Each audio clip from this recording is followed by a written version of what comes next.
मांगों के साथ और प्रार्थना के साथ आपको शुभकामना देते हुए आज की बड़ी खबर ईपीएस 95 पेंशन से जुड़े तमाम अपडेट्स आपके साथ शेयर करने जा रहे हैं और आप सबको बताने जा रहे हैं कि धैर्य खोने की आवश्यकता नहीं है।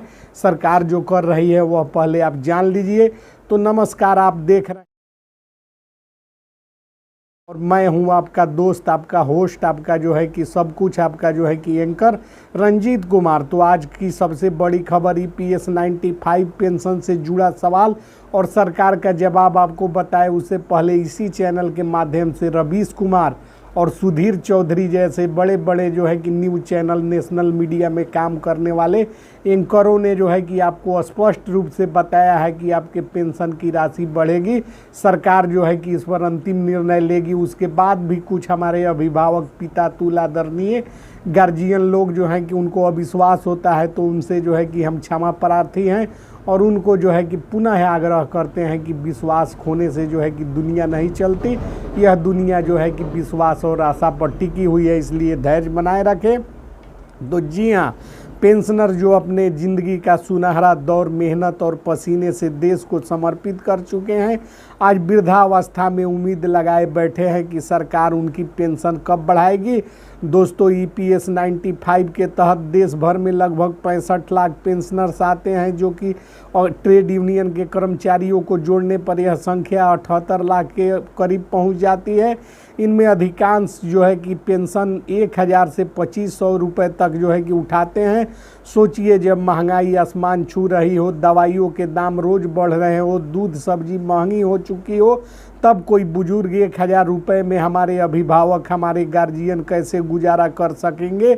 सरकार की ओर से जो है कि समय समय पर समिति की बैठकें होती है, रिपोर्ट तैयार होती है, फाइलें इधर से उधर जाती है, लेकिन पेंशन आज भी उसी जगह खड़े हैं जहां सालों पहले थे और पेंशनर्स की कठिनाइयों का जो है कि निपटारा सरकार करने में अब तक असफल रही थी। बजाबता इसको लेकर प्रधानमंत्री मोदी बार बार आते हैं सामने और जो है कि स्पष्ट रूप से घोषणाएं कर देते हैं और चले जाते हैं। उसके बाद खाते में वही राशि आती है जो पहले से मिल रही है। इसी सब को लेकर हमारे सूत्रों के द्वारा जो है कि प्रधानमंत्री मोदी के निजी सचिव ब्रजेश मेहरोत्रा से संपर्क स्थापित कर तमाम विषयों पर जो है कि बड़ी मुश्किल से जानकारी एकत्रित किया गया है, जिसमें जो है कि सहयोग किए हैं रवीश कुमार जी और सुधीर चौधरी जैसे बड़े न्यूज़ एंकरों के माध्यम से सवाल पूछे गए हैं और उन सवालों का जवाब जो है कि सामने आया है। सरकार की ओर से जो समिति गठित और बैठकें होती है, रिपोर्ट तैयार होते हैं, फाइलें इधर से उधर जाती है, लेकिन पेंशनर्स आज भी उसी जगह खड़े हैं जहां सालों पहले थे। लोग, हमारे सूत्रों ने पूछा है कि क्या ये न्याय है, क्या ये उनके योगदान का सम्मान है। स्पष्ट रूप से जानकारी सुधीर चौधरी के सौजन्य से जो है कि प्राप्त हो रही है। देश भर में पेंशनरों के संगठन लगातार आंदोलन कर रहे हैं, जगह जगह धरने, प्रदर्शन, ज्ञापन की खबरें आती रहती है। दिल्ली के जंतर मंतर से लेकर लखनऊ, पटना, भोपाल, चंडीगढ़ तक पेंशनर सड़कों पर उतर चुके हैं। उनकी केवल एक ही मांग है, न्यूनतम पेंशन 7000 रुपये तय की जाए और महंगाई भत्ता भी जोड़ा जाए।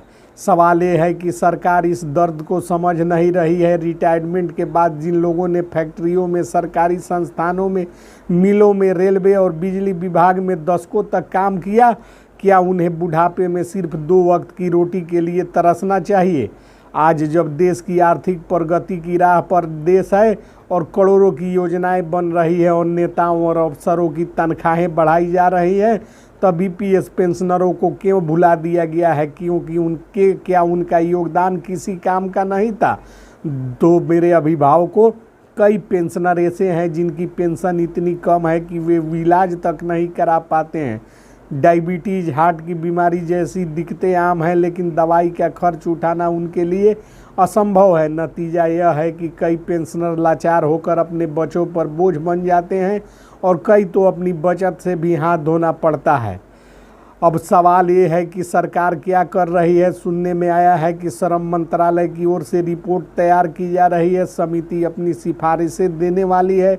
उम्मीद की जा रही है कि इस महीने और आने वाले समय में कोई ठोस निर्णय लिया जा सकता है, लेकिन पेंशनरों का कहना है कि अब सिर्फ उम्मीद नहीं, ठोस कदम चाहिए। दोस्तों, EPS 95 पेंशनरों का संघर्ष सिर्फ पैसों का नहीं है, ये सम्मान और अस्तित्व की लड़ाई है। हर पेंशनर चाहता है कि उनके जीवन की आखिरी घड़ियां गरिमा के साथ बीते और वो भी सुरक्षा मिले और उन्हें भी जो है कि समाज में सम्मान मिले और सब जो है कि आदर की दृष्टि से देखे। आज जब हम ये रिपोर्ट आपके सामने रख रहे हैं तो हमारे चैनल के ही संदेश है।